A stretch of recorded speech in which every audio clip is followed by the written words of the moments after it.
সরব স্লোগানের সঙ্গে মোমের আলোর নীরব প্রতিবাদ। ফের গর্জে উঠল কামদুনি। কামদুনি কাণ্ডে দোষীদের শাস্তির দাবি, প্রতিবাদ আন্দোলন, উত্তাল রাজ্য রাজনীতি। শেষ পর্যন্ত সরকারি সাহায্য ও চাকরি নিয়ে প্রতিবাদী মঞ্চ ত্যাগ মৃতার পরিবারের। তাহলে এবার কি হবে আন্দোলনের? প্রশ্ন উঠছিল। সেই কামদুনিতেই এবার ফের সরব প্রতিবাদের ভাষা। সোমবার 4 মাস পেরোল কামদুনি কাণ্ড। এদিন তুমুল বৃষ্টিকে উপেক্ষা করে মিছিলে যোগ দেন বাসিন্দারা। কামদুনি স্কুল মাঠ থেকে মিছিল বের হয়। কামদুনি মোড়ে গিয়ে মৃতার স্মরণে মোমবাতি জ্বালান বাসিন্দারা। পুকুরে ভাসানো হয় প্রদীপ। সঙ্গে লড়াইয়ের নতুন অঙ্গীকার।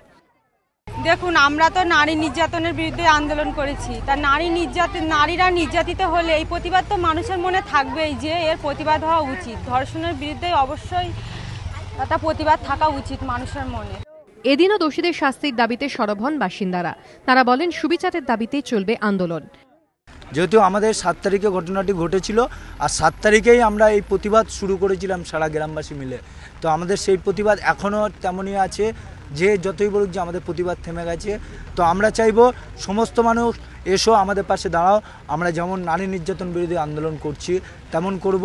আমাদের যে মূল যেটা বক্তব্য সেটা হচ্ছে দোষীরা কঠোরতম শাস্তি পাক, এটাই আমাদের মূল লক্ষ্য। সেটা থেকে কাউকে নড়ে গেলে চলবে না। আসো আমরা সবাই এক হয়ে আমরা প্রতিবাদ করি। শাসক দলের উদ্যোগে তৈরি কামদুনি শান্তিরক্ষা কমিটির উদ্যোগে রবিবারই রক্তদান শিবিরের আয়োজন করা হয়। উপস্থিত ছিলেন রাজ্যের হেভিওয়েট মন্ত্রী থেকে নেতারা। কামদুনি প্রতিবাদ মঞ্চ ও শান্তিরক্ষা কমিটিকে এক হওয়ার আহ্বান জানান খাদ্যমন্ত্রী জ্যোতিপ্রিয় মল্লিক।